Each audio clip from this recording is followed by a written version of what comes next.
Good evening. My name is Joel Pominville, and I serve as the Chief Operating Officer of AIA North Carolina.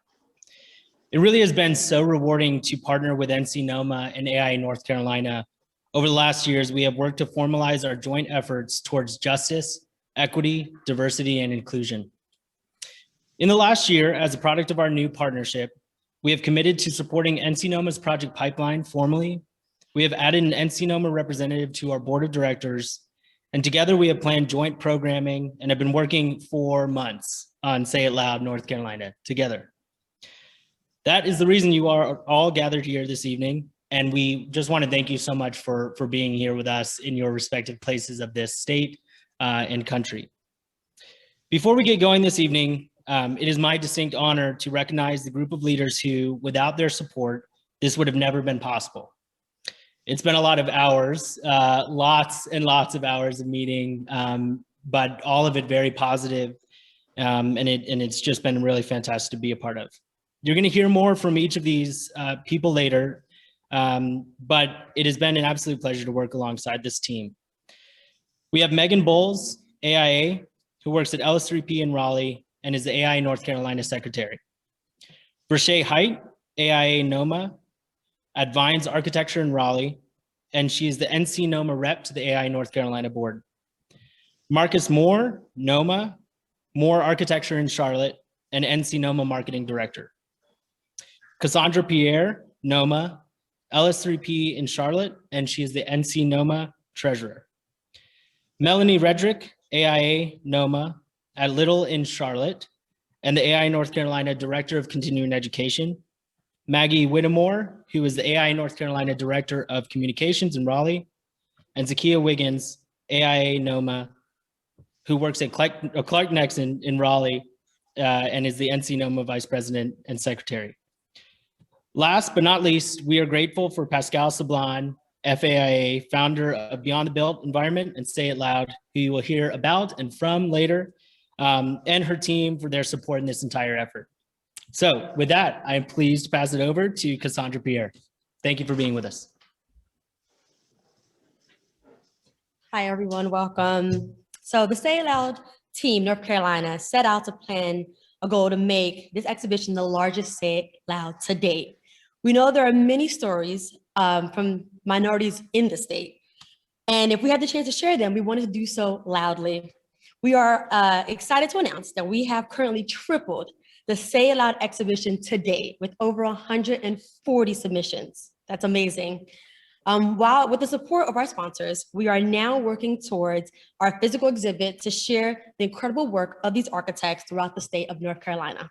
So with that being said, I want to take a minute to thank all of our sponsors for contributing. First, our premier sponsor, LS3P, Clark and Nexon.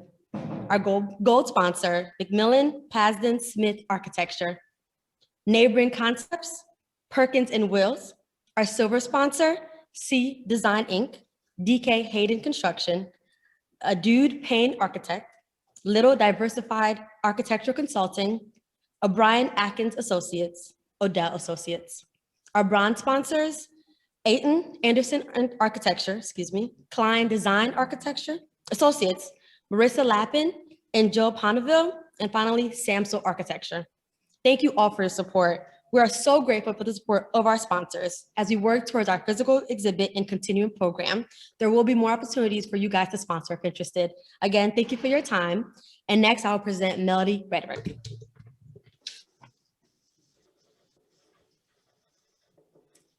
Thank you, Cassandra, and thank you to all of our distinguished guests and attendees. This is the first of several Say It Loud virtual events this summer and fall. These virtual events will lead up to the physical exhibit, which will open across the state early next year. Our next virtual event will be next month. It will highlight some of our outstanding up-and-coming student architects and designers at UNC Charlotte and North Carolina State University. Attendees of tonight's event will receive 1.5 learning units. If you need to submit your membership number or request a certificate of completion, please email Maggie Whitmore and she will drop her information in the chat.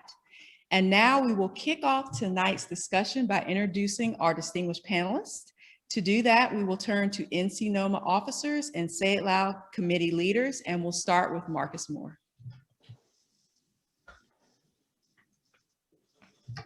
Good evening. I am so humbled and honored to introduce our first panelist, Harvey B. Gant. Harvey was so kind to give me my first job opportunity outside of college and my introduction to North Carolina and Charlotte. So with that, I will introduce Harvey B. Gant. It's hard to summarize all of these panelists' careers in a short bio, and this is especially the case for Harvey Gant. Born and raised in Charleston, South Carolina, Harvey fought to be admitted as the first Black student at Clemson University, graduating third in his architecture class. After receiving a master's of city planning from the Massachusetts Institute of Technology, Harvey built his career in Charlotte, North Carolina. In 1971, Harvey opened Gant Huberman Architects with Jeff Huberman, a pioneer in blending urban planning with the practice of architecture. Gant Huberman employed a diverse group of professionals who were charged with designing buildings that encourage community. As a result, the firm developed some of Charlotte's most iconic landmarks, including the Charlotte Transportation Center, Transamerica Square, Imaginon, UNC Center City Building, and among many others. In 2006, AIA North Carolina presented Gant Huberman with its highest honor for outstanding service, the 2006 Firm Award. While significant, Harvey's legacy in North Carolina extends far beyond improving the built environment. He joined Charlotte City Council in 1974 and again broke barriers when he was elected Charlotte's first Black mayor in 1983, remaining in office for 2 terms. He went on to run twice for the US Senate, attempting to become the South's first Black senator since the Reconstruction era and attempting to unseat one of the country's most conservative voices in the Senate, Jesse Helms. While unsuccessful in winning the election itself, Harvey received widespread recognition for the platform he ran, including a young signed image from a young Barack Obama. In 2009, the former Afro-American Culture Center opened its doors to a new award-winning facility and was renamed the Harvey B. Gant Center for African American Arts and Culture. He also received AIA's National 2013 Whitney M. Young Jr. Award, as well as AIA North Carolina's 2017 Gold Medal. Throughout his career, Harvey Gant has been laying the foundation for future architects of color throughout North Carolina to succeed and lead in practice and in their communities. Welcome, Harvey B. Gant. Our next panelist is Kevin G. Montgomery. A graduate of Cornell University, Kevin joined O'Brien Atkins in 1988 after a 10-year tenure with I.M. Pei and Partners. He was named Director of Architecture in 1997, Principal of the firm in 98, and President COO in 2015.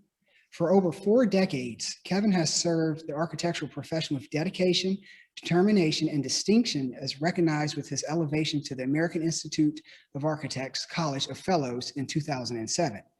In 2013, Kevin was awarded the NCARB President's Medal for Distinguished Service, and in 2018, the AIA North Carolina William H. Diedrich Service Medal in recognition of his service to the profession. Let's welcome Kevin G. Montgomery. Next, Verche is going to introduce some of our remaining panelists. Thank you. Thanks, Marcus. And hi, everybody. It's good to see you all. I have the pleasure of introducing Marshall Purnell, Alicia Ravetto, and Daryl Williams.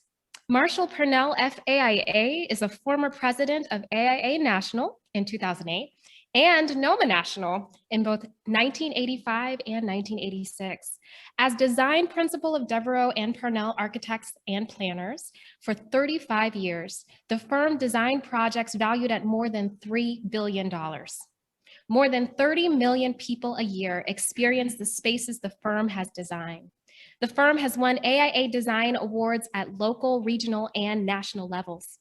Marshall's notable projects include the Washington Nationals Ballpark, the Washington Convention Center, the Washington NBA and NHL Venue Verizon Center, Pepco Energy's corporate headquarters, Freddie Mac corporate headquarters, and the National Martin Luther King Jr. Memorial and Projects in projects in Russia, Yugoslavia, Turkey, the Bahamas, and multiple states. Marshall has lectured abroad in Australia, Canada, Italy, Japan, Korea, and Mexico. He is an honorary member with the national architectural organizations in all of the aforementioned countries, with the exception of Italy. He has also lectured at numerous universities across the country. He is currently a faculty member at NC State University, teaching professional practice and design studios. Thank you, Marshall, for joining us today. Alicia Rivetto, FAIA, is a registered architect in North Carolina, LEED Fellow, ASES Fellow, LEED AP BD+C, and WELL AP. She's got a lot going on, y'all. She grew up in Argentina, where she received her professional degree in architecture from the National University of Rosario in 1980, specializing in bioclimatic architecture. She lived in Mendoza for 6 years doing research in passive solar design and daylighting, which set the tone for her professional career to date. She came to the US in 1985 as a Fulbright scholar to pursue her Master of Architecture at UCLA. Alicia moved to North Carolina in 1987 and lives and works in her high-performance solar house that she designed and built in 1996 with her husband, Paul. As an experienced and recognized leader in the global green building community, Alicia offers consulting services to architecture firms, contractors, and building owners, such as LEED, WELL Consulting, charrette facilitation, and workshops. Welcome, Alicia. Thank you. Daryl Williams, FAIA, a founding partner and the owner of Neighboring Concepts, has spent almost a quarter century demonstrating the practice of architecture can transform communities socially as well as physically, with the focus on community and the urban context, not simply on buildings. The breadth and depth of his work in Charlotte and in North Carolina is a testament to his passion, not just for the power of award-winning architectural design, but for the importance of truly engaging with communities. His involvement over decades with parks, affordable housing, transit, and neighborhood betterment has made Charlotte, North Carolina, a stronger city. He got involved in community work because of a concern for a dilapidated neighborhood park. That led to an appointment to the Parks and Recreation Commission, then to 8 years as a Mecklenburg County Commissioner. Since then, he has poured his time and talents into building a multidisciplinary firm that produces thoughtful and sustainable urban planning, innovative architectural design, and responsible real estate projects. Welcome, Daryl.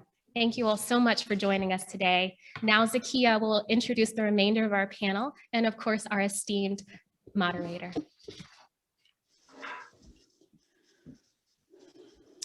Good evening. It is my honor today to introduce Anna Wu and Pascale Sablan.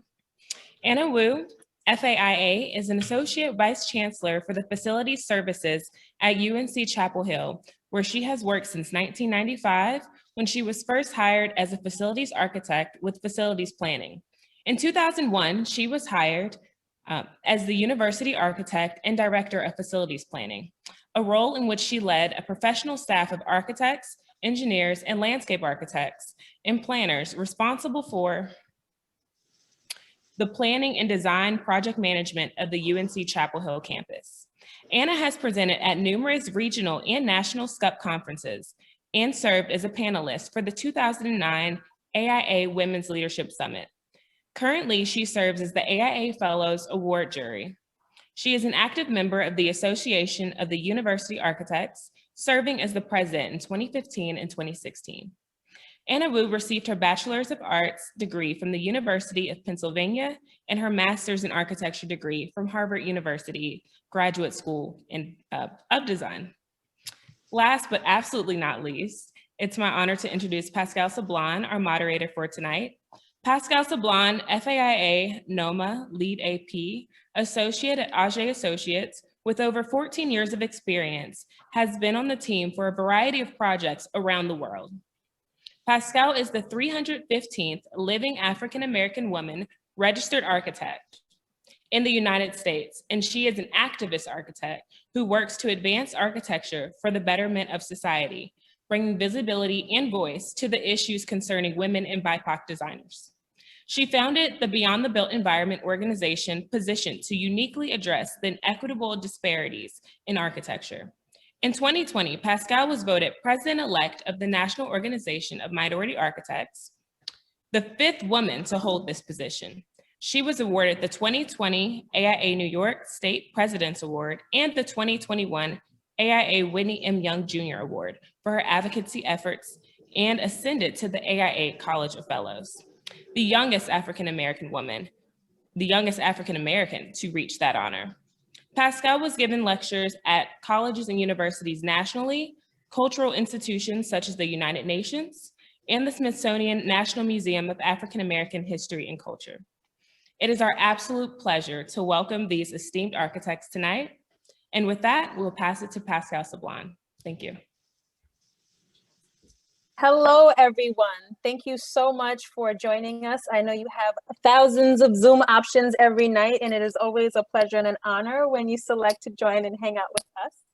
I cannot express how excited I am to really have this really thoughtful conversation with the legends of North Carolina, and to take this opportunity to thank all of those who said it loud very loudly and submitted so many projects and profiles. And I'm really happy to have that virtual exhibition launched for you all to see the greatness that's within your community and for you to smell the roses while you're here to enjoy them.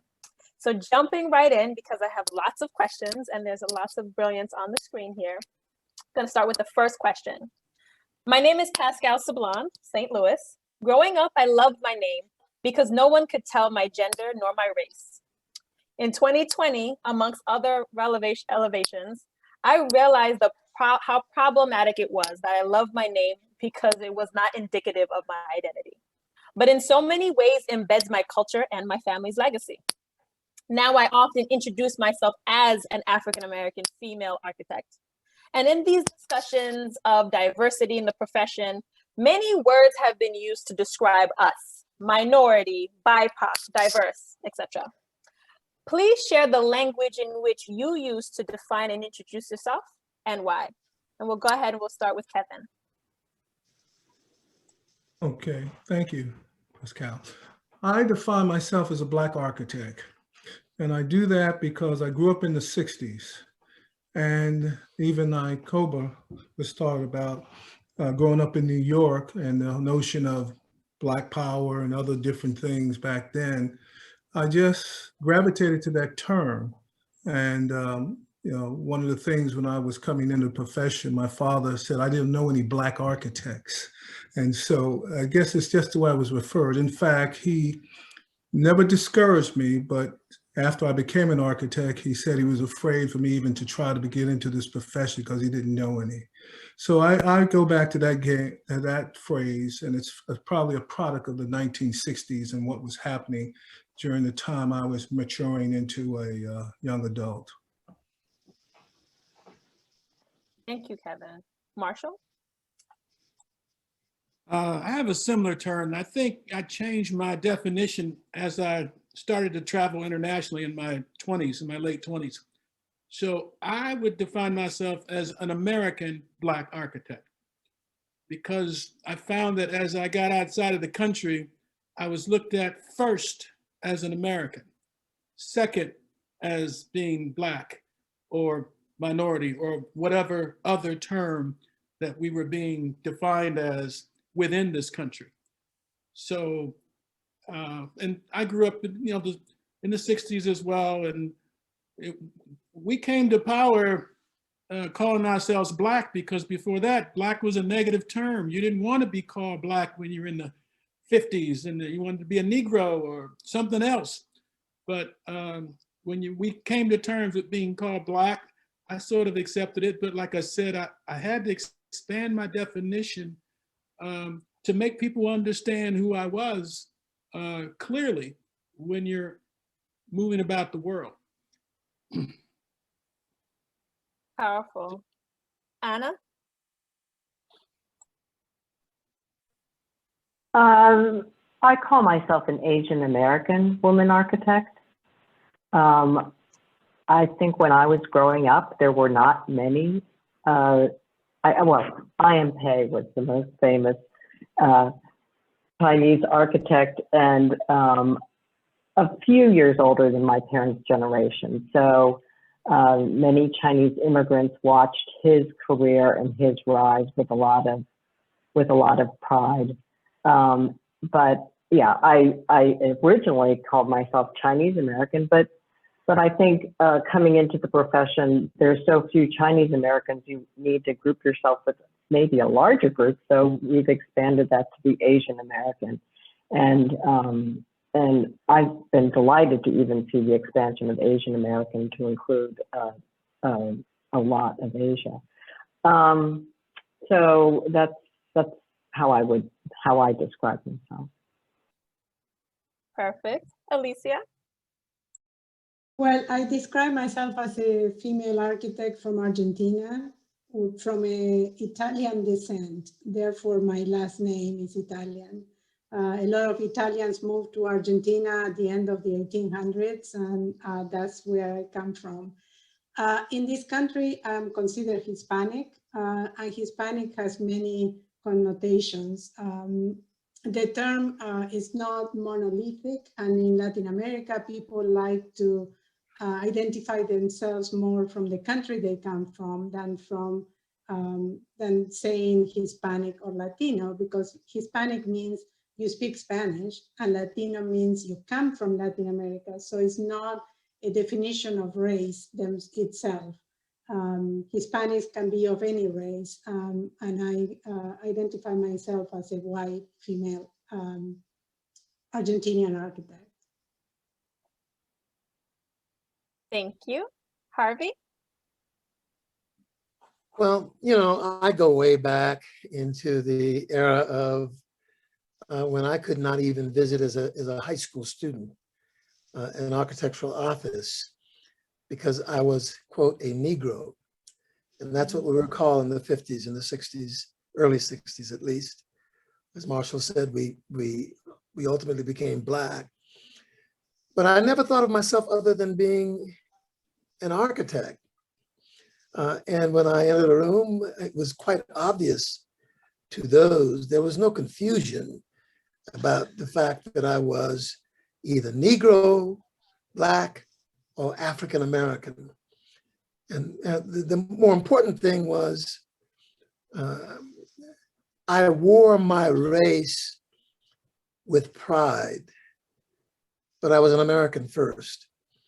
And because of the paucity of architects, I believe in the state of North and South Carolina, there was probably one other registered architect of color. And he was a Negro also. When we formed our practice, there were probably 4 or 5. So there was no question about what my identity was. The question was how you felt about that identity and how you wore it.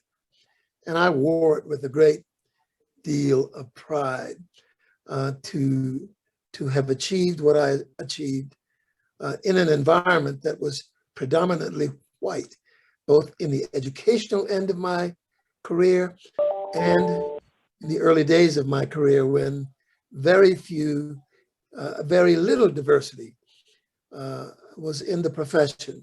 It was largely male, largely white. So in a way, I might say that I identified as being Black and proud, as James Brown would say. Hence the title of the exhibition, Say It Loud, is a rip off of that. All right, Daryl? Yeah, first I consider myself a Black or African American male who happened to stumble into this architecture profession. And it's because I'm very proud of my heritage as a Black or African American male, regardless of the profession that I chose. You know, while I do not have anything against the word minority, BIPOC, other definitions, I prefer more specificity regarding who I am as an individual. Wonderful, thank you. I really wanted to just start the conversation with giving you guys space to speak up from what your identity means to you so that we are introduced and then not imposing a category or a label to you all. So I really appreciate you guys going through all those questions. So moving on to question number 2. One of the principles of Beyond the Built Environment is to elevate and celebrate the identities and contributions of women and diverse designers. The Say It Loud North Carolina exhibition supports that preservation of presence and this initiative, and that introduces you to your community that you have impacted through your work. Therefore, as fellows practicing in North Carolina, why did you choose to practice here in this community specifically? And we'll start with Anna. I came to North Carolina, I think, because my husband got a job here. So the term is that I was a trailing spouse. And we moved here from the Northeast, where we had both done our postgraduate degrees. And when I came here, it was a little bit of a rude awakening, mostly because, well, for many reasons. I'm not from North Carolina. It's clear I don't look like I'm necessarily from Carolina. There were not a lot of Asians in Durham, where I moved at the time.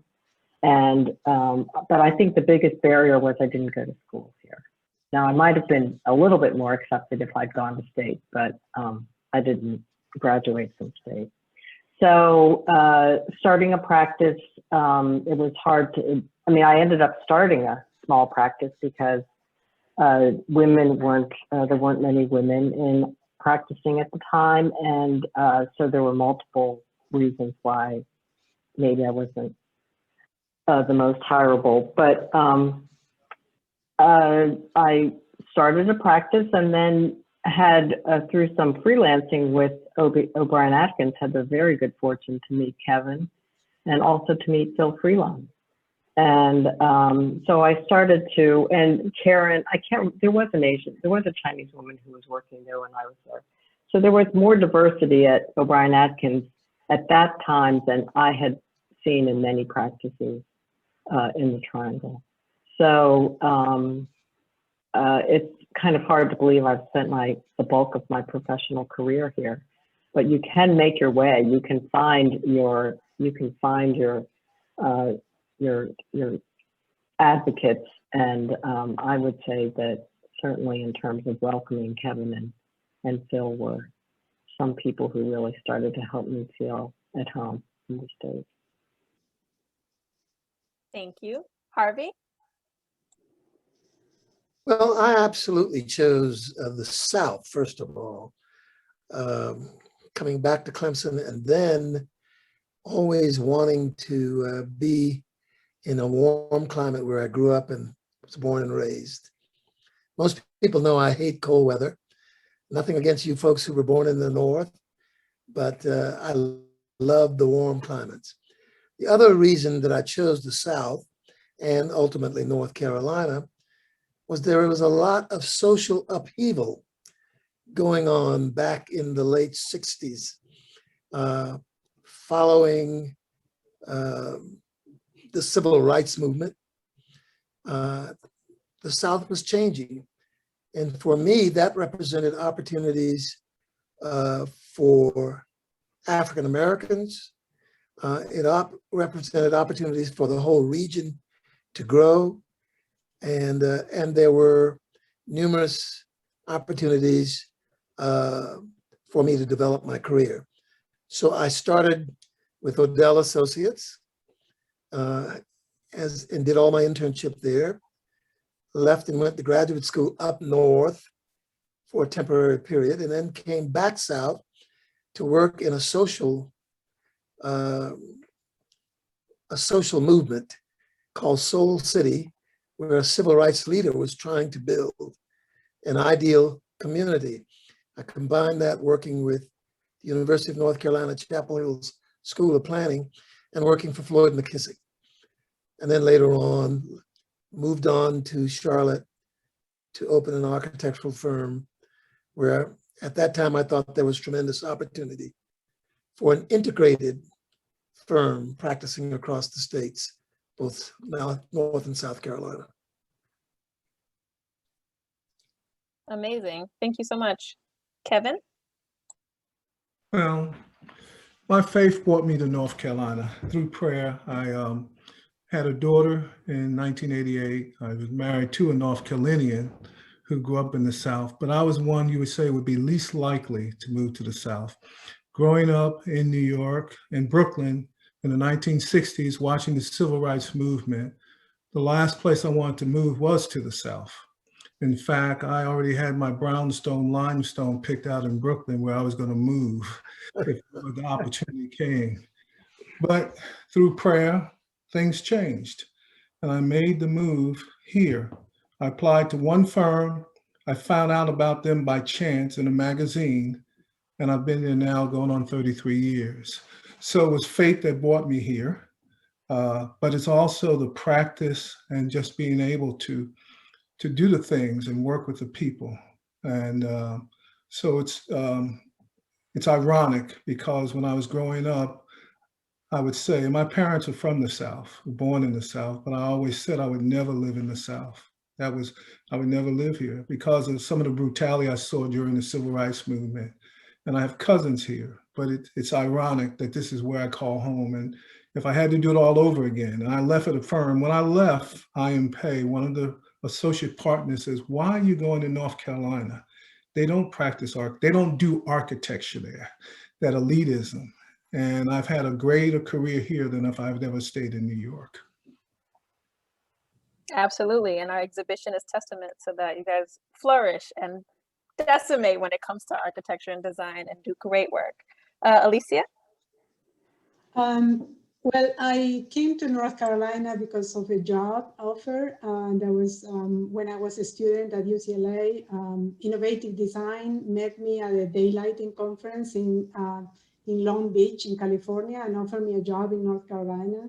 I had to go back to my apartment and find out exactly where was North Carolina. I had no idea. And so I ended up finishing my master's degree and moving here in '87, the middle of '87. There weren't that many Hispanics here, and my accent was something that people were curious about. The things have changed a lot here. Eventually, I met also my husband, so I stayed here for love, and we've been married now for 27 years. So I call Pittsburgh, North Carolina, my home. So in the middle, I went back to Argentina for 2 years because of my visa with Fulbright. And I never thought that I would come back. But the same firm brought me back, and my husband brought me back, and I chose to be here. Thank you. Wonderful. Daryl? Well, following graduation from Southern University in 1979, I relocated to Denver, Colorado. And after 4 years in Denver, I began to wonder if that was the best place for me to continue my career based on my very different culture, where I was raised in Baton Rouge. And during that same time, my first wife was offered a position in Charlotte with IBM. I've been moved, right? Which was a great opportunity to relocate. And we made the move for several reasons. You know, first of all, it didn't cost anything. And not only was it closer to my home state, Charlotte reminded me of the diversity in Baton Rouge. And at the time in 1983, Charlotte had about, I guess, 4 to 5 high rises and a sea of parking lots in the downtown area, which appeared like a great place for a young aspiring architect to practice. And tremendous amount of growth potential. And also Denver was very close to mountains, but it had no water. And here in Charlotte, you're in between the mountains and water within a 3 or 4 hour drive. And not to mention, you could actually drive to other metropolitan areas where you could not do that in Denver. So it's been a great being here in Charlotte and North Carolina. Awesome. And Marshall?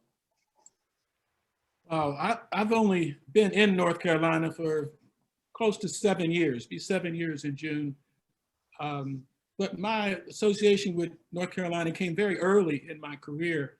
When I've spent 41 years in Washington, D.C., and in, I think 1982 it was, I had to get through NCRB, I had to get my license in North Carolina because I had a client that wanted to do a beach house in Duck, right on the ocean. So that was one of my early projects, was this beach house in Duck. And it's sort of, I'd been to the ocean near Maryland, Ocean City and Rehoboth and Delaware, but that was my first time on the ocean in North Carolina or, south of Washington. And so, I grew up in Western Michigan, and if you would have asked me before I even moved to Washington, would I ever live in Washington? I'd say no, because I was like, no, like Kevin is like, this is below the Mason-Dixon line, Washington, D.C., and I'm not sure I'm going to be comfortable living there, surrounded by Maryland and Virginia. But I came to sort of just accept it and enjoy it over that time there. And so when it came time to move here, I had sort of closed my practice in DC. People asked me, had you retired? I said, no, I didn't retire. I just stopped working. I had my business partner died suddenly of a heart attack. And 3 years later, I went to turn the business over to 4 of my associates, one being, all being African-Americans, one being female. And within 4 months, she dropped dead unexpectedly. So I hung it up. I didn't feel like practicing anymore. So after about a year, almost 2 years, I got a call from the dean down at NC State, who I happen to know. And he asked me, would I be interested in coming down here to teach? He said he knew he could never get me to come down here, when I had my practice open. And I said, yes, you're right. He said, what are you doing now? And I told him nothing, but I don't start doing that till about noon. So I made the commitment. I moved to Washington without knowing a soul. My ex-wife had gotten accepted to Howard's medical school, and I went to support her without even having a job. But so when I came down here, I felt even more comfortable because at least I had a job, and I knew one person. So I figured I could make it work, and I've enjoyed it. I'm teaching at NC State, so I'm not actually practicing in the traditional sense. I'm doing a little consulting with my former firm in DC, but I'm enjoying it. This is what I did when I first got out of school. My first position out of college was teaching at University of Maryland. And I knew a little bit more than the students, but I wasn't really comfortable. So I said, I got to go and practice. And so I did that. And now I know a lot more than the students. So I'm even more comfortable teaching. Amazing. Thank you. All right. The next question is, the dictionary definition of presence is the state or fact of existing, occurring, or being present in a place, or a person or a thing that exists or is present in a place, but is not seen, or a group of people, specifically soldiers, police stationed in particular place. Each of these definitions, convoluted, acknowledge the fact that the existence and it locates it specifically at a place and location. Therefore, looking at your professional experience, how has the presence of your identity and the diverse communities you serve influenced the work you've done in your career? And we'll start with Daryl.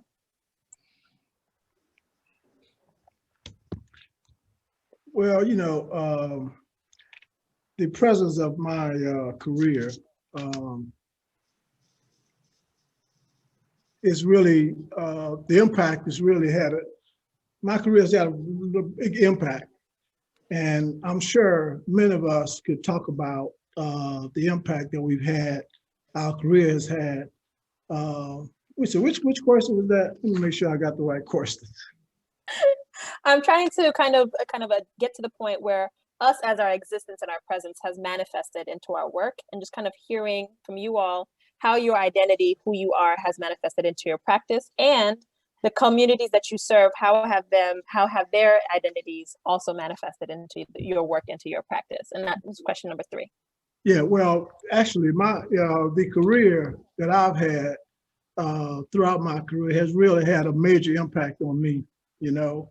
And living in more urban areas of Charlotte for almost 40 years has had a major influence. And when I see the socially and physically challenged urban neighborhoods in Charlotte, they remind me of my home in Baton Rouge and so many other places. And I was also influenced by the culture of the firm in which I worked, Gantt Human Architects, where, you know, my mentor, Harvey Gantt, and Jeff Huberman, where I practiced for almost 12 years. And earlier you asked about why did I come to North Carolina? But for a while, I questioned being here in Charlotte until I got to that particular firm. They really helped me understand who I was and what I need to be as an architect. They helped me understand the value of public service and how we as architects can help shape and positively influence public policy. And also serving as a county commissioner helped me to better understand why there are so many disparities that exist in certain parts of our communities compared to other parts of the community. You know, it's easy to plant trees, repave roads, and provide new sidewalks, but it's not easy to overcome all the decades of social disparities that exist in most of our challenged communities. So, you know, being here in Charlotte has really helped me become the person that I am, and being influenced by so many different individuals, and just working in certain parts of our community that just needs a lot of help and support. Thank you, Daryl. Kevin? Well, similar. I'm first generation to go to college, and you know, so I think back and I had good role models, grandparents and parents, and how they came through. And so for me, I've tried to work on projects that made a difference in our community, not the ones that may make the highlights or anything like that. And one of those was a little school addition called Burton Elementary in Durham. It was a victim of the Durham Freeway. What do I mean by that? When the Durham Freeway came in during urban renewal, it cut the community in half. And for those who drive into Durham from I-40, the blue light bridge to cross the walk bridge that comes over is that connector now, which if you know anything about the neighborhood, it's sandwiched between one of the public housing projects that does not have a strong reputation. But the principal at that time was L.M. Good, Mr. Good. But he worked with children, and the children who he was old enough to be their grandfather. He was at the tail end of his career, but he embraced the children. He gave them hope. And it was a building that had been underserved because of the separate school systems. They had a city and county system, but that renovation took place after the merging of the school system into one. So it was in a hidden part of the city, but the impact that it had on the little children was probably greater. And we created this courtyard, and during the building dedication, we dedicated the courtyard. We called it Mr. Good Square. And he retired not too long after that, but it was making a difference to people who often get overlooked.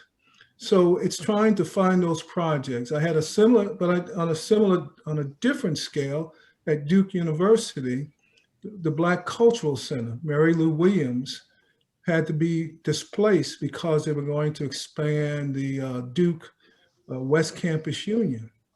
And they were given a good location, but it wasn't prominent. It was on the first and lower level because of the change in grade, but it was directly adjacent to the Duke Chapel. And for those who know, Julian Abel was a Black architect who designed it, but never got recognition.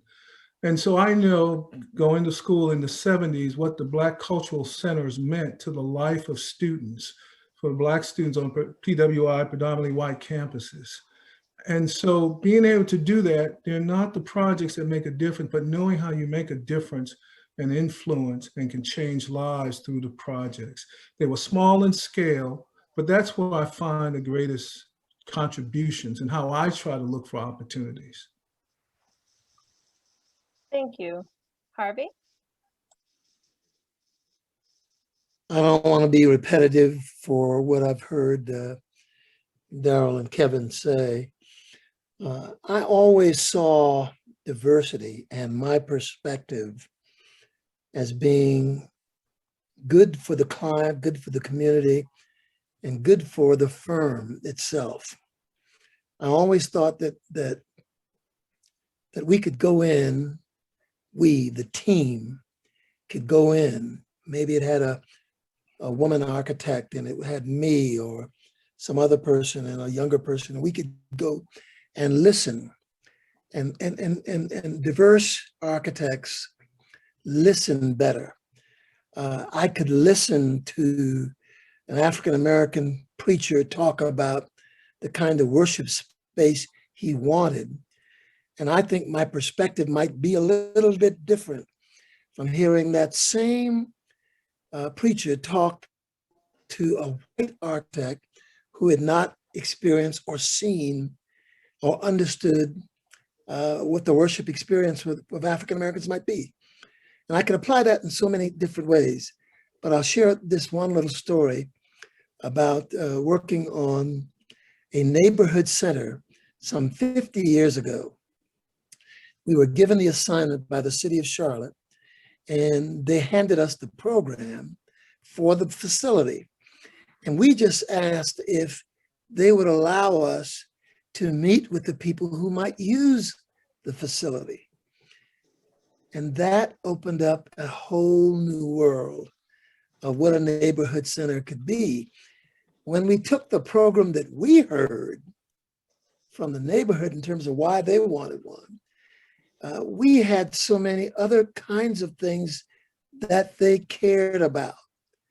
A library, a small daycare facility, a meeting room that was different from the original program that the city gave us. And I think it helped that those neighbors, those community people felt a certain freedom in talking to us because they probably could imagine me, a little boy growing up in a similar kind of neighborhood. And maybe I understood what they meant when they talked about a meeting place, or when they talked about a play area. And so I always thought that a diverse firm was not a liability. And I shared that with many of my white architectural colleagues when they talked about the diversity. How do you get that kind of diversity?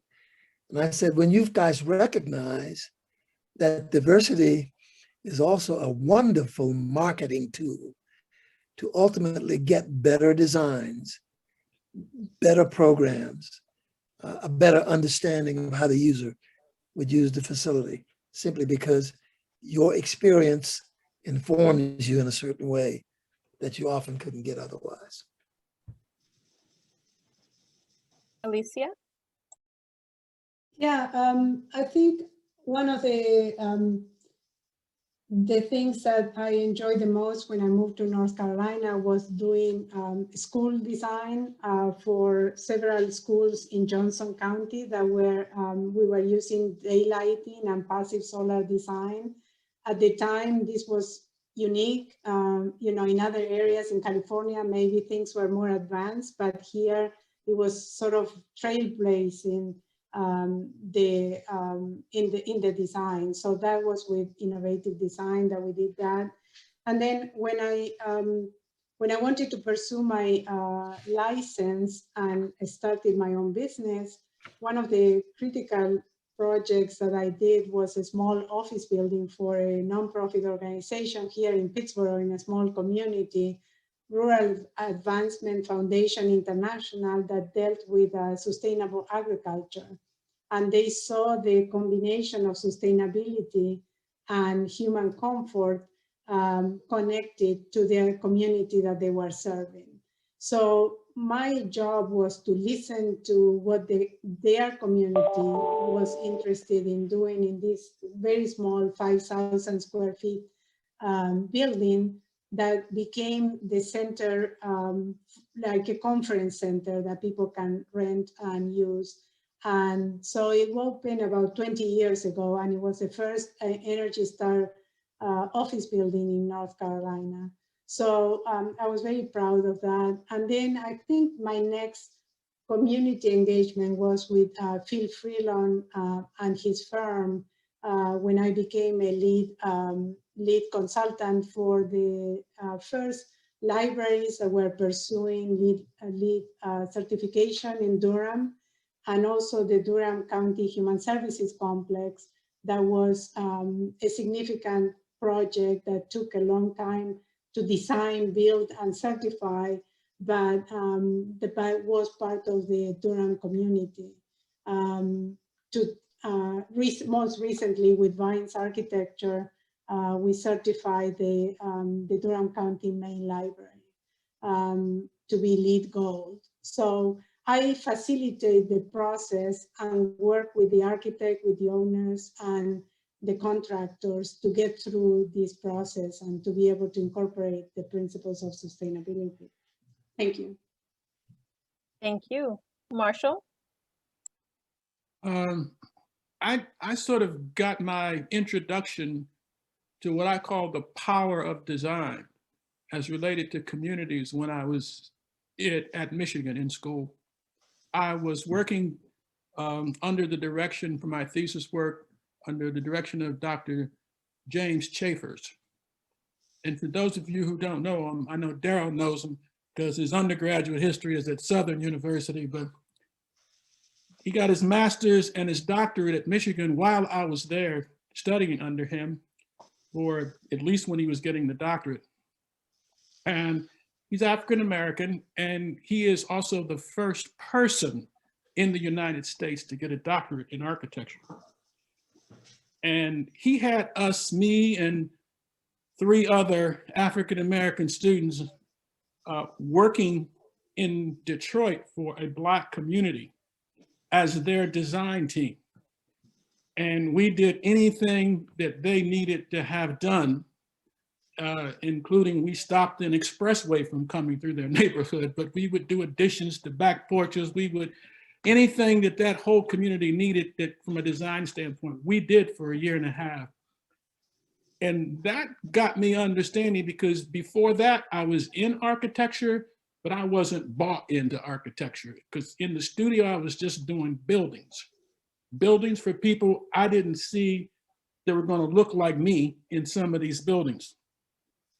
So when I got out and started practicing, I wanted to do high design, but I also understood what I could do in the community. So we wound up, and my partner went to Southern University, and he felt a lot like I did about doing high design, but he too came from a community where he didn't want to turn his back on it. So we wound up doing a lot of pro bono work for Black organizations and institutions, I'll say, because in Washington, just about every national organization had a headquarters or an association there.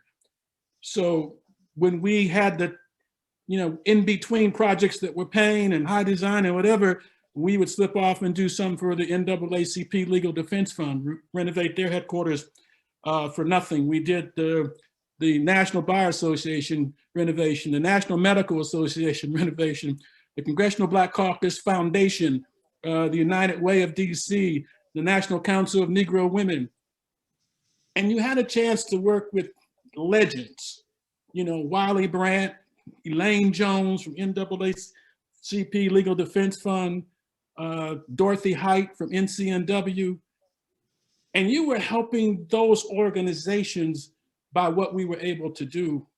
And so that's sort of and then we would work in a lot of neighborhoods. You couldn't work in DC and do any kind of work and it not be in sort of diverse neighborhoods, so to speak. DC was not very small. There's a very large Black population. So a lot of the neighborhoods were mixed.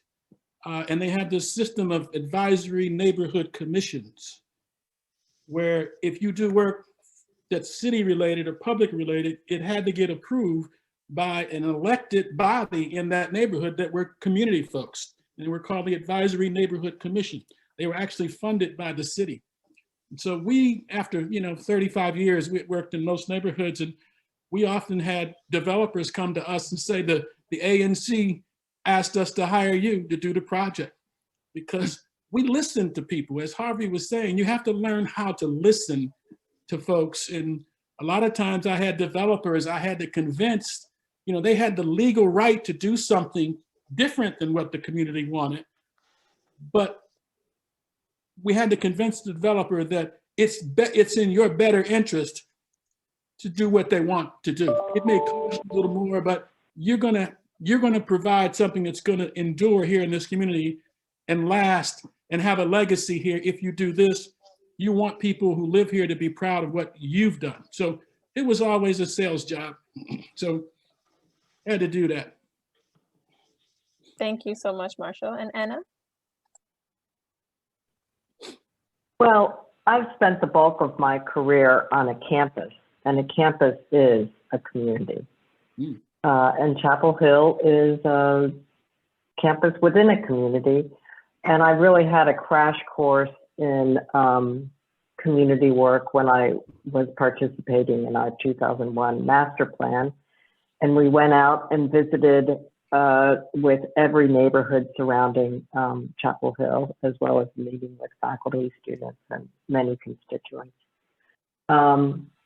Eventually, when I was not the university architect when I went into that role, and when I became the university architect, I'm sure people were quite surprised that the university architect at UNC Chapel Hill, the first public university, would have my profile, right? I'm just not sort of the, what you would expect to see.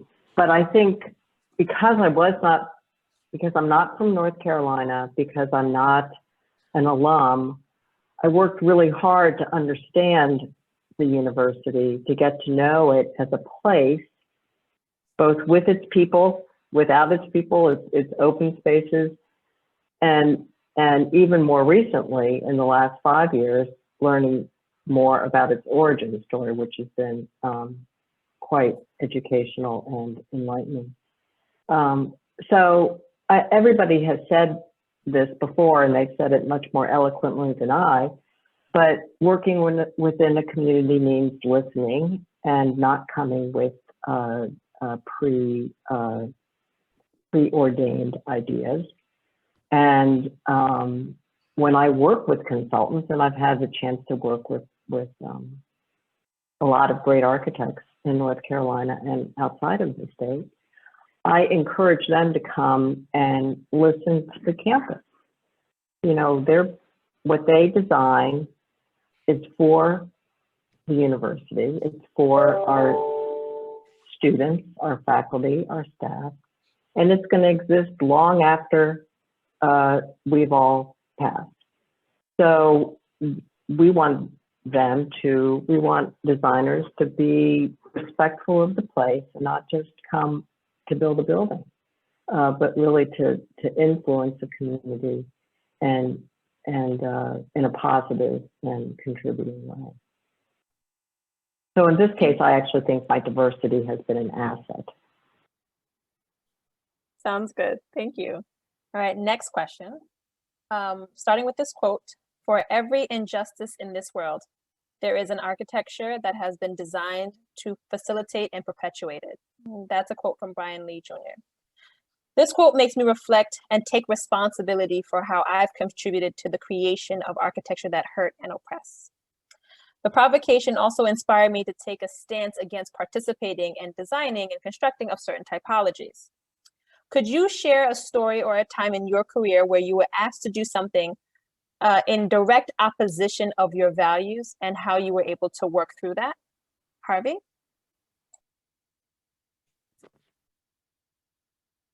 I had a tough time with this, a very tough time with this, because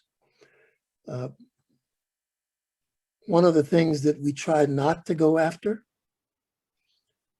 was during a period when they were building prisons all over North Carolina. We ended up getting something that was close to a prison, and I think it didn't please the people who were working on it, and we wondered why we were doing it. We were obviously doing it because it was a project, and we probably needed the money for the business. But we said, never, ever again. And one might say, well, you do need places to incarcerate bad people, so supposedly. But this was during the period when prisons were being privatized, when we were building them left and right, during a period that we now describe back in the period of the 90s, the late 80s.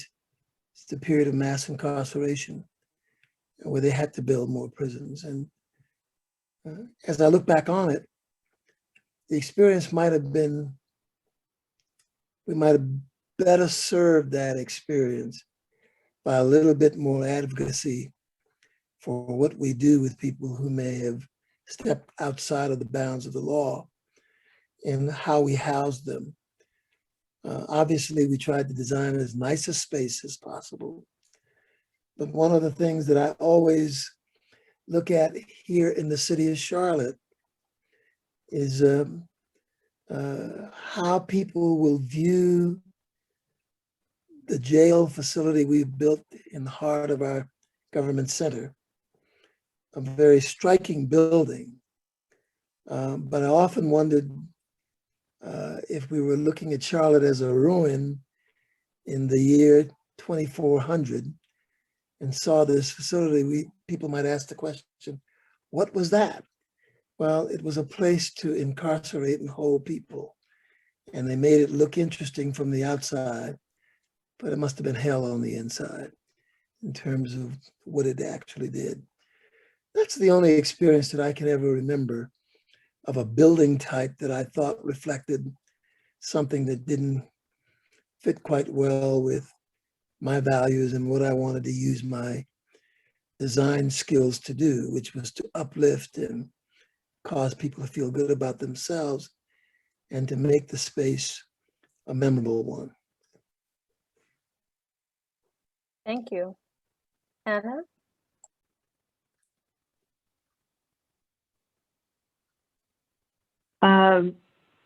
Well, again, I think I've had the good fortune on a campus where your work is mission driven. Your buildings are to house, to teach, and to research, provide space for research. And so that mission, teaching, research, and public service, makes me feel very fortunate that all the facilities, all the buildings, all the landscape improvements that we do are for that purpose. And there are certain facilities that some people might, research is a complicated enterprise, and so people may not believe in all the different aspects of the research, but it is, or the conducting of it, but it is expanding it's expanding our knowledge base, and it is for the public service. So I feel fortunate that I can feel good about the projects that we're doing on campus. Kevin made a reference to the Black Cultural Center at Duke. I had the great privilege of working with Phil on the Sonia Haynes Black Cultural Center at UNC, and it was the first of its kind for many campuses after a very tumultuous site selection process. So there are lots of facilities on our campus that I feel really good about. We're about to do a ribbon cutting on our Carolina Asian American Center. And so in that respect, it's, I haven't had to really confront that challenge. Amazing. Thank you, Anna. Daryl? Yes, I'm sure many of us could share stories of certain projects that we often turn down because they don't fit our values. But I'm going to share a brief story about a time when I served on the Board of County Commissioners. You know, in the late 1990s, early 2000, Charlotte was on the verge of losing the Charlotte Hornets NBA team. And the Board of County Commissioners was asked to support the development of a new NBA arena in a location adjacent to the Panthers football stadium, which is now Bank of America Stadium. And despite the fact that one of the vision plans, the most recent vision plan that was done in Charlotte, showed a community park at that location. And there was a lot of inclusive engagement that took place during that time.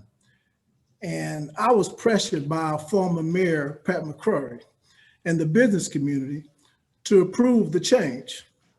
And I was told by one of my colleagues that on the Board of County Commissioners that if I voted for this change, it would help me win my re-election for an at-large seat on the Board of County Commissioners.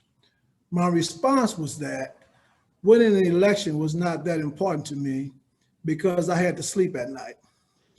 Of course, after serving 4 terms on the board, it was the first time I did not receive campaign funds from the business community. And of course, I came in fourth in a 6-person race for 3 seats on the Board of County Commissioners. And as a consequence, the arena was located where it should have gone in the first place. And where they wanted to put it now exists a new urban park, Ramiro Bearden Park, and a baseball stadium, which is now located at that location. And of course, we lost the Hornets, but now we have them back. So it was the right decision. Even though I never ran for office again, I can sleep at night because that was the right decision. I'm so happy you shared that story. You have no I idea. wouldn't be surprised if they called Harvey and tried to have Harvey influence my vote. Thank you so much. Alicia? Yeah, I don't recall any experience that I have in that regard. I think one of the advantages of having my own business is that I can choose the kind of projects that I pursue and that come to me.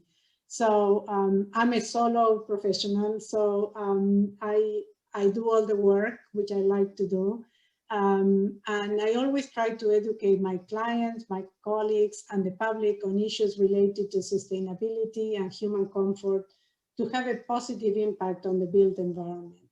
So, I guess I'm lucky in that regard. And that is also something that it could have never happened in Argentina for me to be able to experience the breadth of projects that I have been involved in here as a woman, as an architect, you know, and as a solo professional. So I'm lucky that way. Thank you so much. Marshall? I had a very similar experience to the experience Harvey had. It has to do with prisons. We had a joint venture partner, predominant white firm, that came to us with an opportunity to do actually not the actual holding, you know, cells and whatnot. It was the administration building. So it's really an office building, but on a prison campus.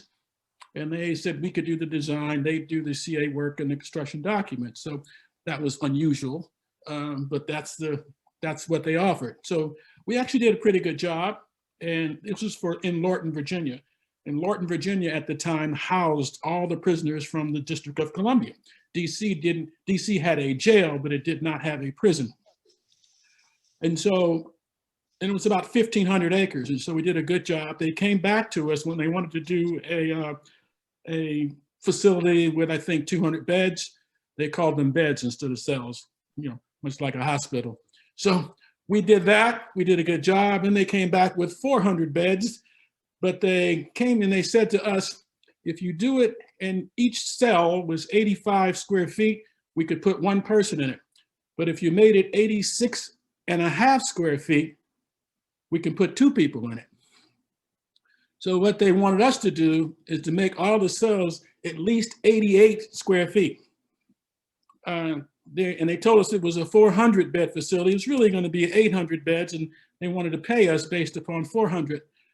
And I remember going out there when it was when we were designing. I went out, and the guy we were dealing with at the prison, the correctional facility, he looked at the drawings. This is at the schematic stage, and he said, "This is," and he said, "This looks too good to be a prison." And I looked back at him and I said, "I don't do ugly." And I said, "But think of it this way. The prisoners don't get to see this from the outside. When you drive by on the weekends and you want to show your family where you work, and you point out the facility, this is what your family will see. The prisoners are going to see the cell." Now, for me, that was just a cell because I didn't really want to have to design this thing over because he thought it looked too good. But when it went up under construction, I went out there and they hadn't electrified the cells yet, meaning that you couldn't lock any of the doors. But I went into a cell and the guy went to push the cell door closed and I knew it wouldn't lock. And I said, "Don't close that door." And he said, "Well, what's wrong? It's not." I said, "Don't close the door. I don't ever want to hear a cell door close on me." And when I said that, I went back to the office, told my partner, "We're never going to do another prison." I said, "You can call." He had the contact with this other firm. I said, "Tell them we're never going to do another prison." We wound up selling those drawings to another architect in Chicago, and easiest money I ever made in architecture. But the prison work, the 3 buildings, facilities that we did at Lorton, all got torn down because they closed Lorton. And I was so happy that they tore these buildings down because none of them ever appeared in our portfolio. I refused to put them in our portfolio. And I don't knock somebody who's doing a prison because you need to work. Maybe somebody's going to do it anyway, but I realized it was very hard on me to be sitting there trying to make sure you design something that somebody cannot get out of,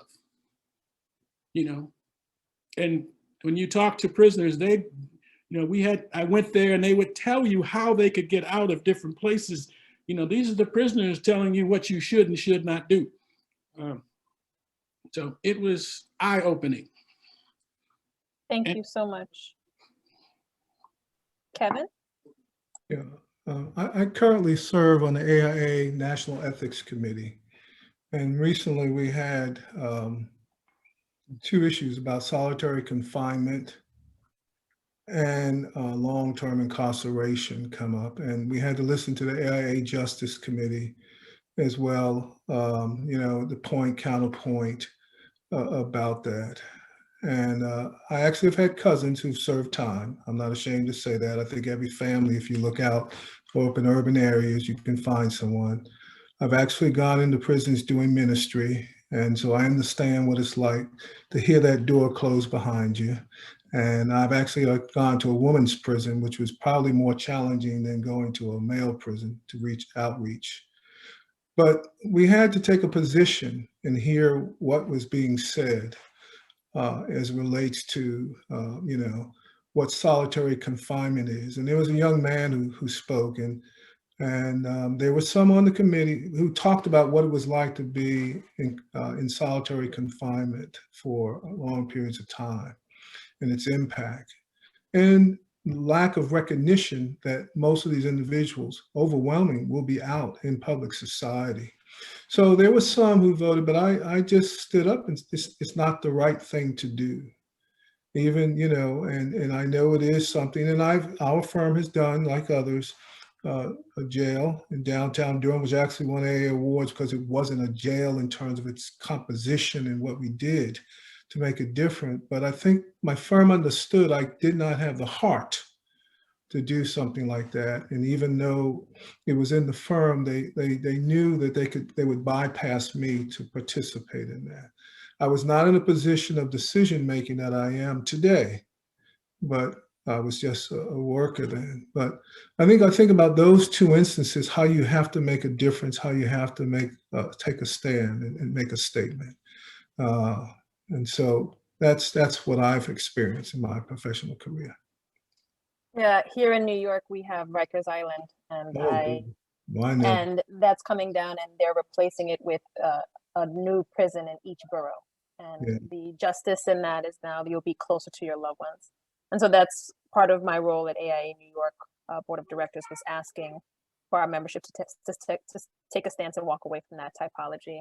And I've gotten a lot of interesting hate mail and Slack for it, but I think, I think it's important that we take a position, and if us as a profession say we will no longer engage in that typology, then that will force the decision makers to lean into other typologies that heal and serve as justice, like restorative justice projects and such. So I appreciate all of the stories you guys shared today regarding that. And I know we're almost time at the end of it, so I'm going to jump all the way to the last question, which is my favorite question of all the panels, and hopefully will bring more smiles, is question number 8, which is, as AIA fellows are recognized with AIA's highest membership honor for their experience in work and contributions to architecture and society. Architects who have made significant contributions to the profession and society, who amplify architectural excellence, and become a member of the College of Fellows. And only 3% of AIA members, so if there's 115,000 AIA members, so that's 3,000 members, reach that distinction. What has AIA fellowship meant to you and your career? And what advice would you share with practitioners of your community looking to elevate to the AIA College of Fellows? And we'll start with Anna.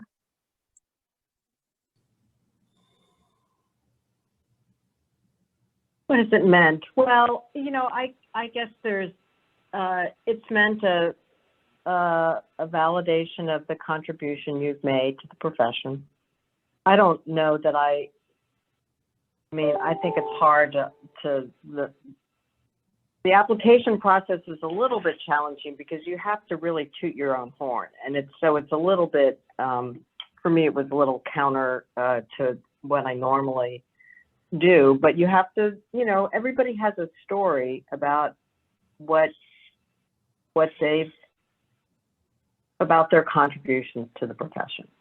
And I will say that Phil Freelon was my sponsor, and so he was instrumental. I give him a lot of credit in my elevation because he helped me hone that story.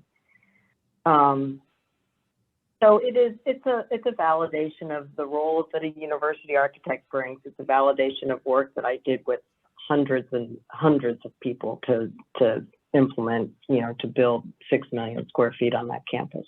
So it's not a singular it's not a singular award. It really is.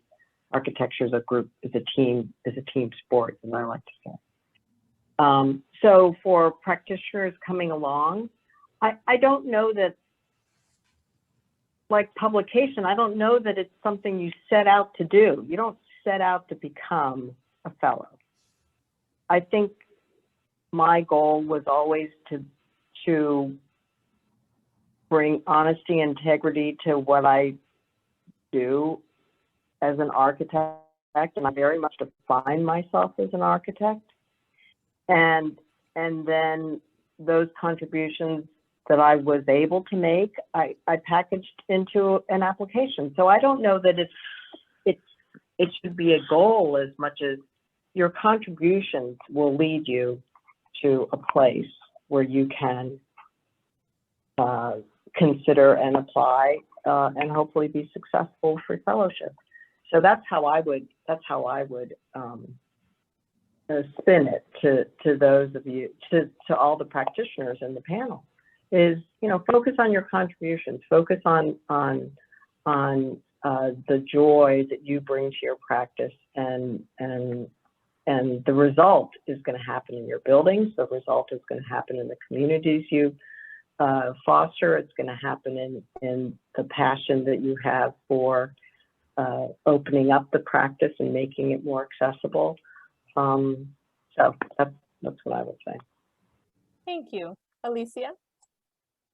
Well, I will echo a lot of what Anna said. It was a big recognition of, almost 40 years of work in sustainability in different formats with different names over time.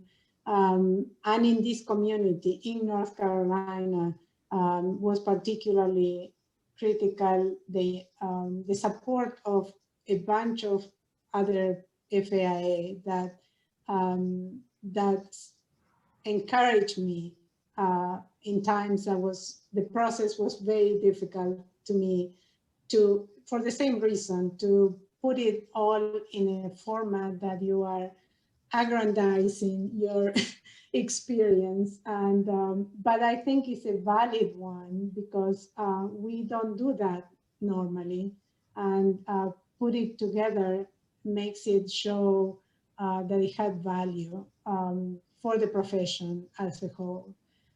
So I think that the diversification of the impact that you have as an architect is important.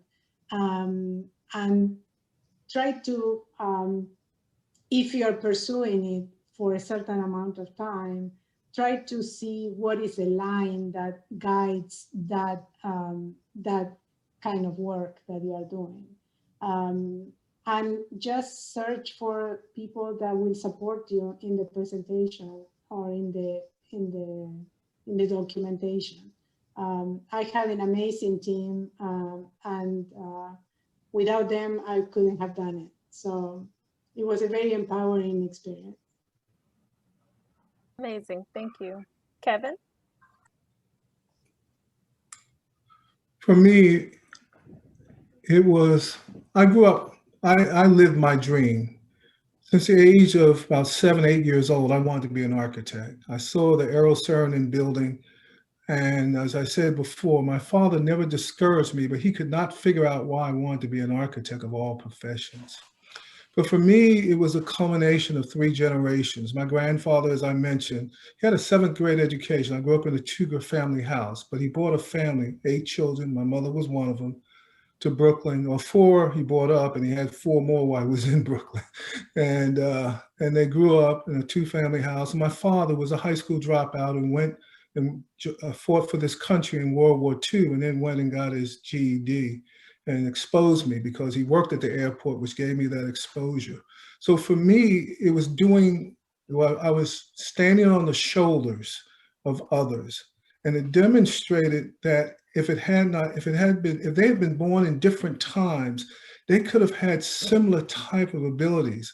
I know what they were capable of, but they didn't have the chance to do it. So it was like paying homage to them for how much they sowed into my life. As far as what I would tell people, there's a saying in the Black church, let the work I've done speak for me. You don't have to toot your horn. I was nominated and I didn't know it. I was blessed enough to get it on the first submission because I had people who recognized it. All you have to do is give back. It's not what you get, it's what you give in life that makes the difference. And so for me, that's what I'll tell anybody, give.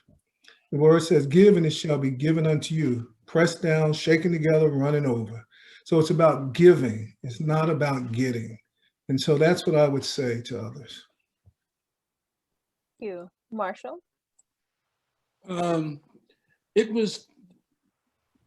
I was more surprised than anybody when I became a fellow, because in my chapter in DC, it was not something you applied for. You had to be nominated. There was the last thing you could do to ensure that you would never become a fellow is to ask about it and ask if you can get an application to become one. You had to be nominated. I knew that, but I got my license, I think, and 9 years later, I get a phone call. I'm sitting in my office and I get a phone call from, quote, the chapter elders. You know, every big chapter's got those folks back in the 70s and 80s that kind of ran things. And they said, we want to nominate you for fellowship.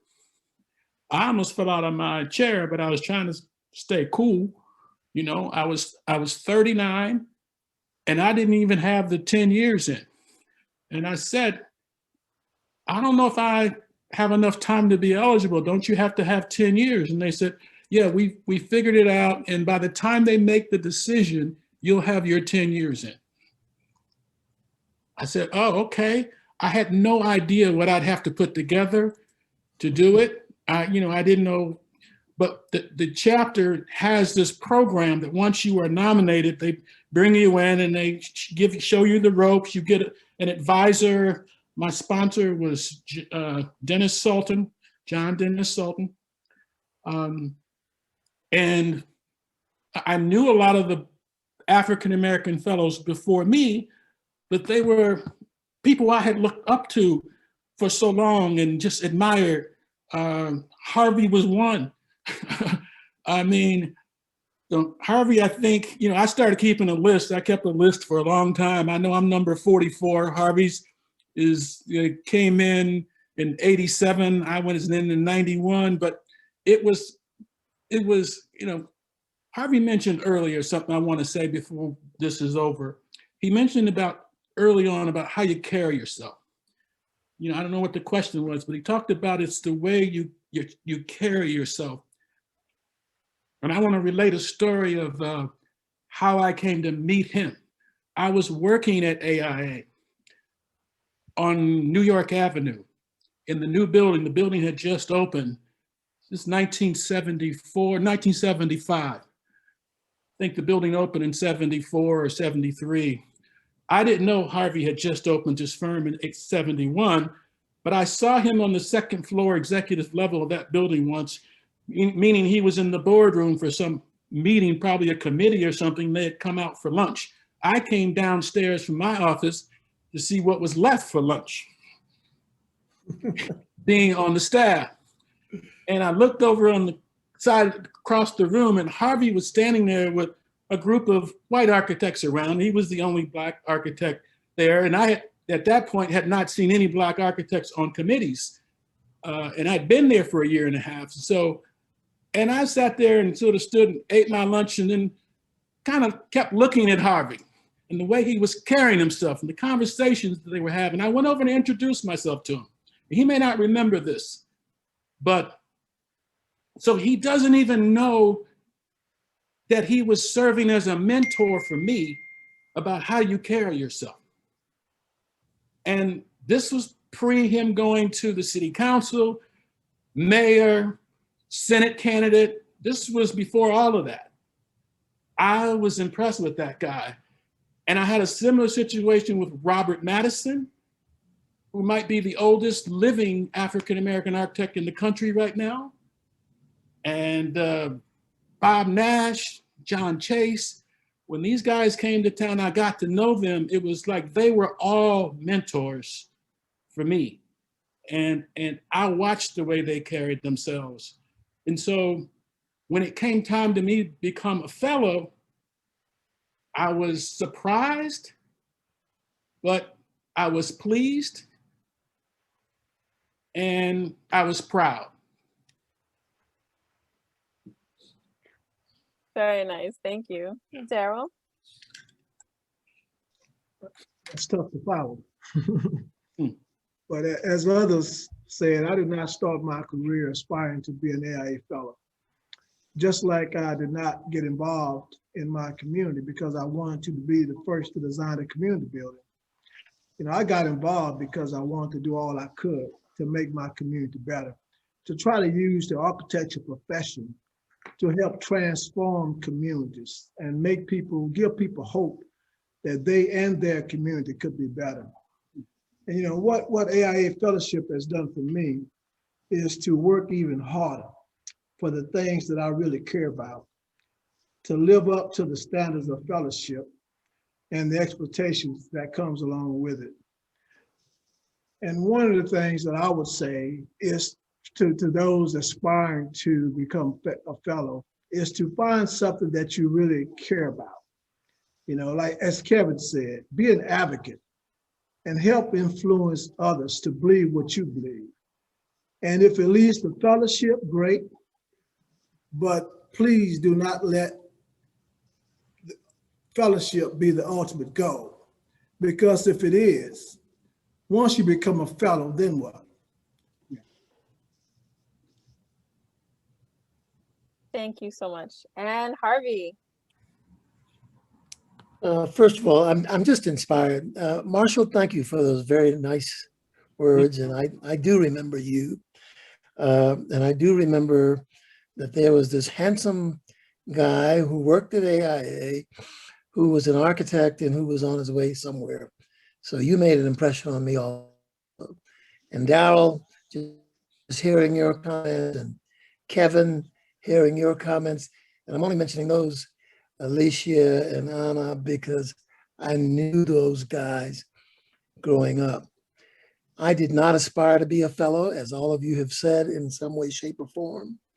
But it was the work that you put in, and it's the reward you get at the end of the work of the day when other people recognize that you're doing something unusual in the profession. It had a special ring for me because there were not very many African-American fellows back then. And my mother always said, whatever you get involved in, try to be your best.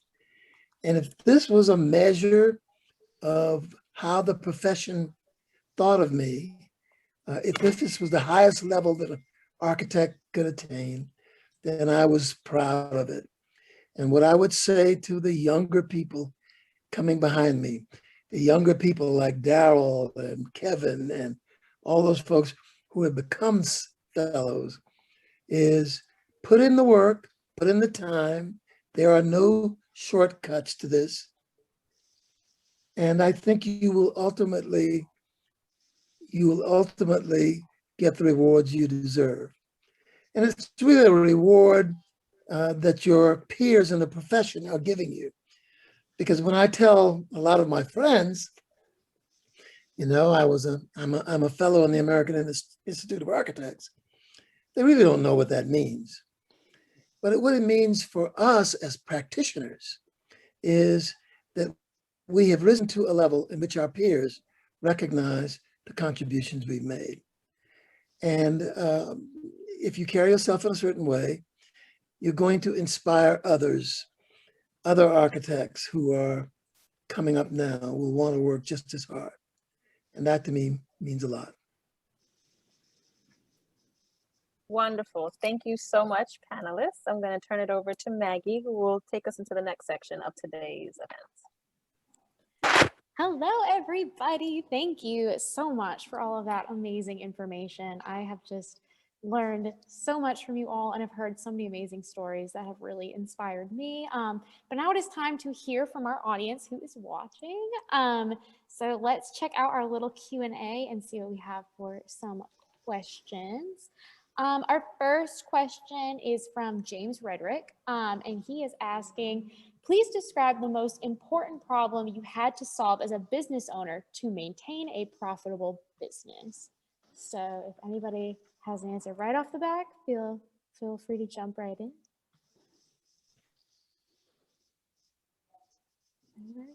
This is not the most important, but it was important at the time, I should say. We're doing a small commercial building. There's 2 levels.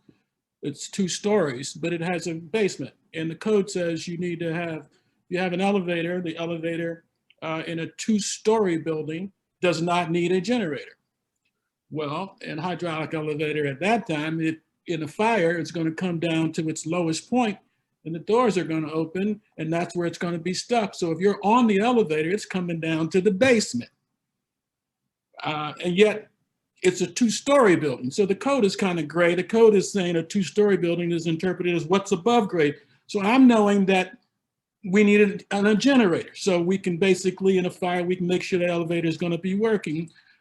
The owner says, no, we don't have to do it because the code says 2-story building doesn't need a generator. I said, yeah, but they're with the understanding that it's going to be 2 stops. This is 3 stops and then that stop is below. He tells me, if we're going to do it, you're going to pay for it, Marshall. And I'm thinking about being on the witness stand and the attorney putting the mic in my hand saying, didn't you know, Mr. Purnell, that this elevator could have stopped? Yes, I could. Well, you know. So I told him, I said, well, look, I'm not going to pay for it, but I tell you what I'll do. I'm going to put it on the drawings. I'm going to put it in the specifications. And if you don't want to do it, you tell the contractor not to do it. He changed his mind at that point and said, no, I think we should do the generator. We should add the generator. What I took from that is, I was very young in my career. You have to sometimes stand up to your clients and when things other than just money is at stake, because that could have killed my whole future in the profession if there was a fire or if there was an accident.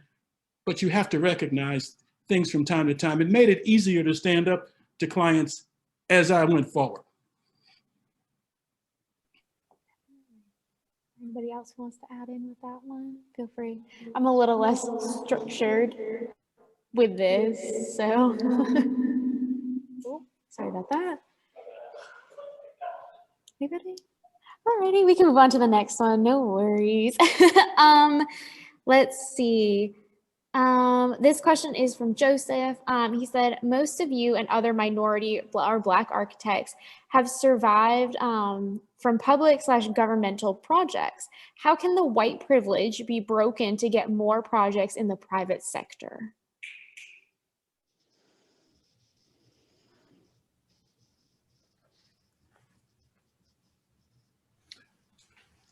I wish I knew the answer to that. But I think that when you look at those who make decisions, you know, I think those of us in business know that we rely on public work because they do have a conscience of making sure that everyone participates, you know, in projects. And sometimes it's required to have a certain percentage of participation.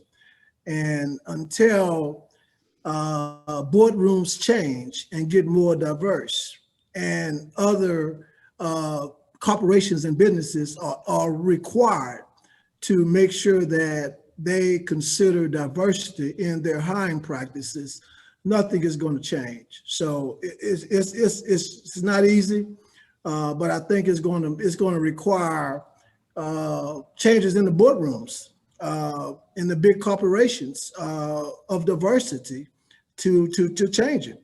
And it's going to take all of us to continue to try to make that happen. Daryl, I want to agree with you. We need to have some more uncomfortable conversations with the people who in fact help and responsible and are doing the major work in building the built environment. And while the public sector has been a lot more open to our skills, the fact is that the private sector builds far more than the public sector ever will. And a lot of those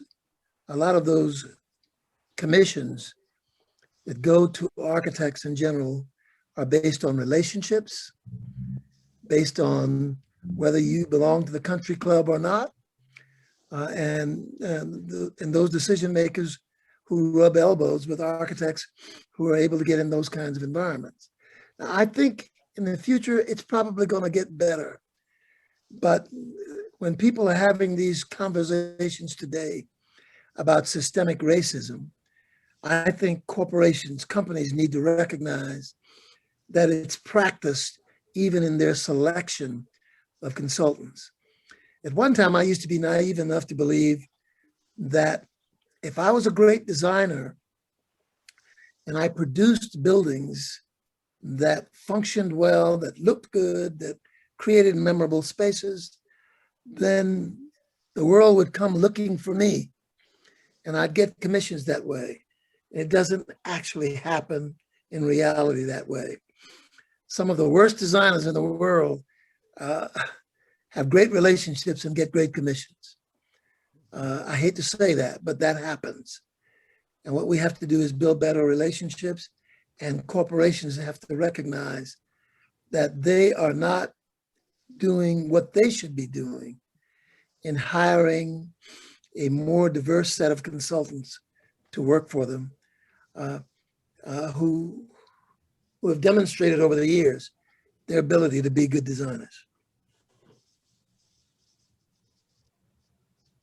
Harry, I mean, Harvey, it can get real crazy sometimes because I've had clients hire a white architect and tell that architect they want a building like the one I just designed.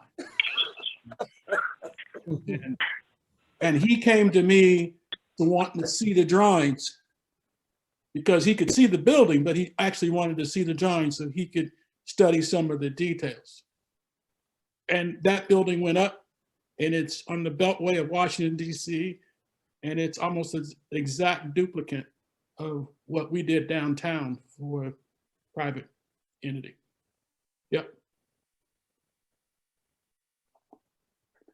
I guess it's supposed to be flattery, right?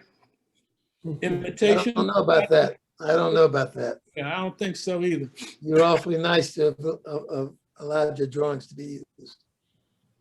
But go ahead. Yeah. All right, any other additions to that? Or got one more question for you guys. This is going to be our last one to wrap it up. This one is from Aria. And she said, I genuinely did not know that architecture or design was an option for a young Black girl, even growing up in the late 1990s and early 2000s. Even when deciding to become a designer, some family members considered it art and wondered if it would be a viable career to build wealth and stability. I am so astounded that I had not heard of your names before this event, especially being so accomplished and local. Instead, I learned about a plethora of white male design contributors in school. How huge was the impact of early education towards your career path? And how might you propose introducing more possibilities of AEC careers to young students? So, whoever wants. I think it was real big for me. When my father learned I wanted to be an architect, he went out and found architects. Harry Simmons was one who was in Brooklyn, who he found. I went and spoke with Max Bond. So there was a concerted effort for me to find role models. In addition, the high school I went to, Brooklyn Tech, largest high school in the country, but also by admission, it had an architecture program. So at the age of 14, I was being exposed to architecture because, as I said, in elementary school, I made that decision. So it was continuum. So I think getting involved early in life is so important, but then also seeing role models, that people you can identify. You know, my father had at least the wisdom to say he needs to see someone who's been successful to do that. And so, and that's why I commit myself to continuing that, to make sure that I'm available to talk, to show, and to demonstrate that it can be done. I know I'm the moderator, but I'm going to jump in here. I also was an artist. I would do murals. And while I was doing a mural of a multicultural jungle gym across from Queens College, a person walked by and said, wow, you can draw straight lines without a ruler. That's a great skill for an architect to have. And it wasn't lost on me that had this passerby had not had that thought out loud, I don't know when architecture actually would have been offered to me as a career path. And similar to Kevin, my mom was like, are you sure? Because I don't know that you will fit. And I was like, oh, we're going to fit. So she signed me up to What's an Architect seminar in One Penn Plaza, and I would go weekly and check it out. And in a class of 30 students, I was the only woman and the only person of color that was there. And I was still mesmerized by the profession, by seeing the firm, seeing models, going to construction sites, that I knew it was for me. And then when I started my undergrad, my professor made me and another student stand up in a classroom of 60+ kids and said, you two will never become architects because you're Black and because you're women. And I'm from Queens, very Caribbean focused community, and I went to an all girls Catholic high school. So two components that were celebrated and elevated is why I was great, was being challenged is why I was inadequate to become in this profession. And I thought about that professor and I thought, why would he make such a strong proclamation? And I realized it was his lack of education. And that's what started Beyond the Built Environment. Our education was flawed, that did not elevate the identities and the contributions of women and BIPOC designers and diverse designers and Black designers. And I've taken that on as a mission. And so I'm really proud of us and our collaboration with NCNOMA and AIA North Carolina to making this come to fruition, because what you just said in that question just echoed the importance of everything that we're doing here, which is elevating you really brilliant and talented people and showcasing the work you have done. We do not need to be exposed to this profession. We've been here. We've been doing incredible work. And I'm so proud and honored to elevate you all through this process. And this information there, I want you to share with your team, your students, your community, and make sure that you are all recognized for the brilliance that you are. And we continue to push with knowledge, and knowledge is power. And you all need to be elevated and celebrated every day for the work that you've done for our built environment, for our society, and for our world. Thank you. Amen, Pascale. Amen. Yeah. What a great ending. I don't know if you can hear the applause, but we are Amen. getting some great applause from our group we Thank have you, here Pascale. today. Oh my gosh. Thank you for such a great job. Yes. Thank you, Pascale. Yes, thank you. Thank you. Thank you, everybody. It takes, Thank you, everyone. takes the energy of a young person to. Pascale, that was a little bit of the energy that I have been reading about. I've been trying to keep it calm, keep it Yeah, tame, but yeah, okay, I'll go with it. That's the Pascale I wanted to meet. Yeah. She's here, pushing you all forward. Well, thank you so much, everyone. We're going to do a couple of ending announcements to wrap it up. But thank you to our amazing panel for answering those amazing questions from our fantastic attendees. We really appreciate the time you spent with us today. And I'm going to turn it over to our other screen. I'm going to disappear for a second and we're going to wrap this up. Thank you, Pascale. Thank you to all the panelists. Our hearts are full in this room. We're just inspired by all that you've accomplished, and we hope to continue the legacy that you have started. So just a little housekeeping. Thank you to all the attendees. Please keep your eyes open for the next in the series of our Say It Loud events, which will feature our student submitters. So I'm going to turn this over to my AIA North Carolina Executive Board member, Megan Bowles, for the final wrap up.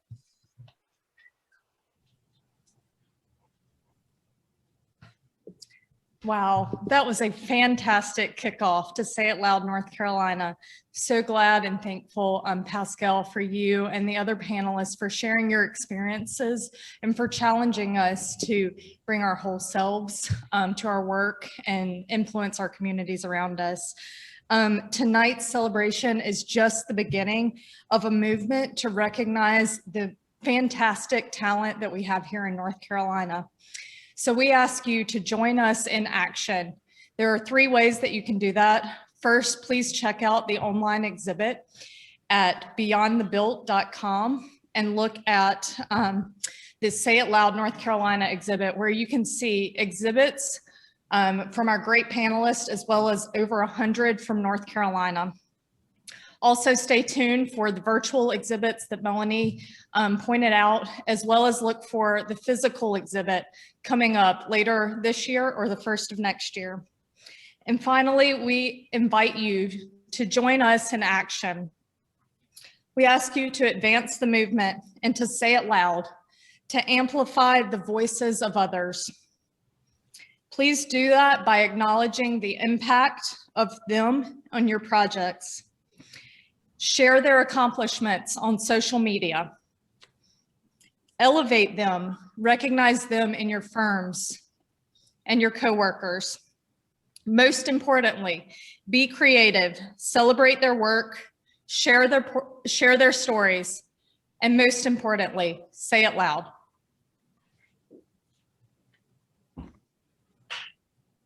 Have a good night, everyone. From all of us on the Say It Loud Planning Committee, thank you so much for coming out. We'll see you next time. Great job. Thank you. Thank you. Thank you. Thank you. Thank you. Harvey, I'll be Thank talking to you soon. Take care. All Anna, right. Look Daryl. forward to talking to you. Marshall, we'll get you that number. Yeah, Marshall, we'll be in touch. See y'all later. Okay, take care.